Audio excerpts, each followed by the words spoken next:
Hilean behin biltzen gara, larunbat goizetan, Donostian, Alde Zaharreko Haur Liburutegian.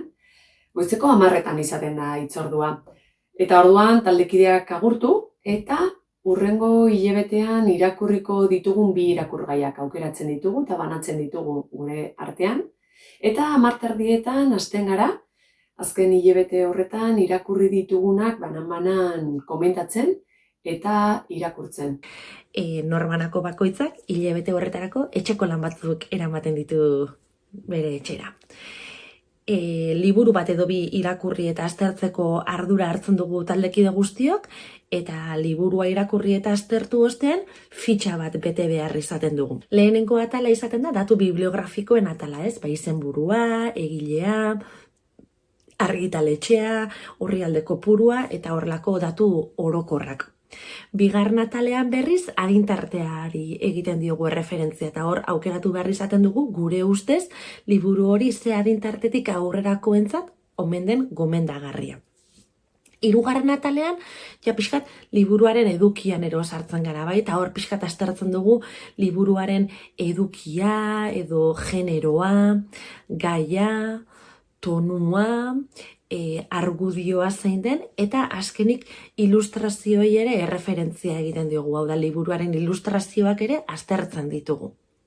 Eta fitxaren amaieran, liburu hori irakurri eta aztertu duen bakoitzak, ebatzi behar du liburua gomendagarria den, oso gomendagarria den, edo ez den balekoa edo putzura bidaliko dugun.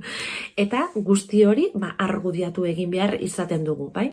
Eta gero informazio guzti hori bildu eta urtean behin zerrenda bat egiten du Galtzagorri elkarteak. Eta iruditzen zait oso informazio interesgarria eta material baliagarria izaten dela, mintegitik irtetzen den hori. Galtzagorriko mintegiak oso aberasgarriak izan dira niretzat, bai maila profesionalean, irakasle edo hezitzaile moduan aritu naizenean, ipuin kontaketa bat prestatzerakoan, irakurle talde bat bideratzerakoan, edota ume edo gazteentzako zerbait idatzi edo sortu behar izan dudanean. Eta baita maila pertsonalean ere, ama naizenez gero, etxera ekartzen ditudan liburuak eta partekatzen ditugun irakurketak aukeratzerakoan. Euskeraz argitaratu diren liburu eta album ilustratuak aztertzen ikasi dut. Aztertu eta baloratzen. Eta gero, esandakoa, besteei kontatu. Eta bestienak entzunez, ikeragarri ikasi dut. Zeu ere etortzera gonbidatzen zaitzugu, ez da aurre ezagutzarik behar, ez da poltsikoan txamponik ekarri behar, haur literaturaz gozatzeko gogoa baino ez, eta giro ona bermaturik dago, beraz zataz. Oso aldarte honien ibilia eta merezi du. Anima zaitez!